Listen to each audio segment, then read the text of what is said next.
38 ရက်နေ့တေခြင်းမှာရှင်ပြန်ထမြောက်ခြင်းရှင်လုကာခရစ်ဝင်ကျမ်းအခန်းကြီး23အခန်းငယ်56မှာရှင်လုကာခရစ်ဝင်ကျမ်းအခန်းကြီး24 50အထိ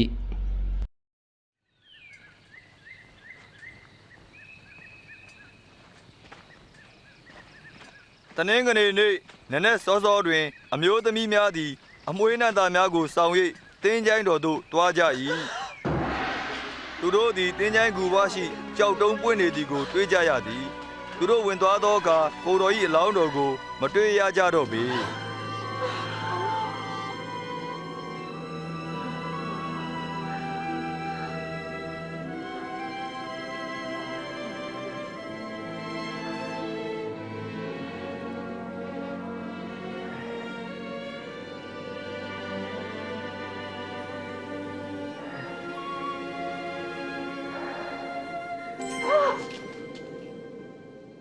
အသေးကောင်ထားရာတင်းတိုင်းမှာအသက်ရှင်သောသူကိုမရှာကြနဲ့သူဟာထမြောက်ပြီလူသားတယောက်လုံးအတွက်ကားတိုင်းမှာအသေးခံပြီး3ရက်နေ့တွင်တည်ခြင်းမှရှင်ပြန်လိမ့်မည်ဟုသောဂါလိလဲပြည်၌ရှိစဉ်ယေရှုပြောသောစကားကိုသတိရကြပါ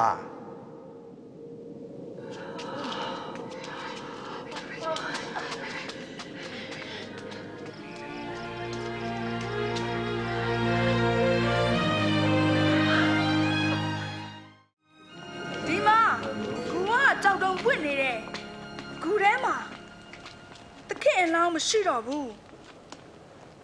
တကယ်ဘာတကယ်တော့မရှိတော့ဘူးပြီးတော့ကောင်းကင်တပံနှစ်ပါးဟာအလွန်တောက်ပါပြီးပေါ်လာတယ်ပြီးတော့ပြောတယ်အသေးကောင်ရှိတဲ့အရက်မှာအသက်ရှင်သူကိုမရှာနဲ့တဲ့ဒါတွေကအမှန်ပါပဲရှင်မညာပါဘူးယုံစမ်းပါကျမတို့တွေ့ခဲ့တာမယုံရင်ကိုယ်တိုင်သွားကြည့်ကြလေကျမတို့ရဲ့သခင်ဟာခုထဲမှာမရှိတော့ဘူး။ပေတျုကျမတို့ပြောတာယုံစမ်းပါ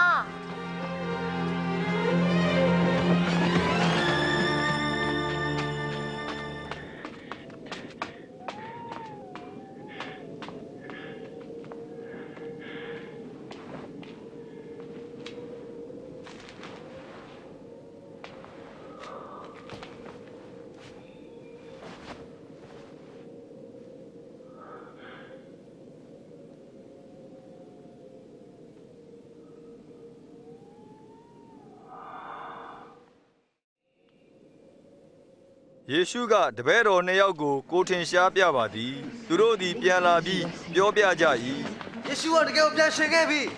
ရှင်မို့တော်တွေ့ခဲ့တယ်တဲ့လမ်းမှာတော့က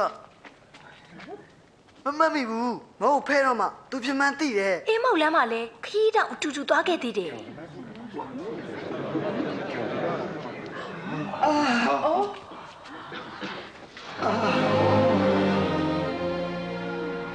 ငြိမ်သက်ခြင်းရှိစေ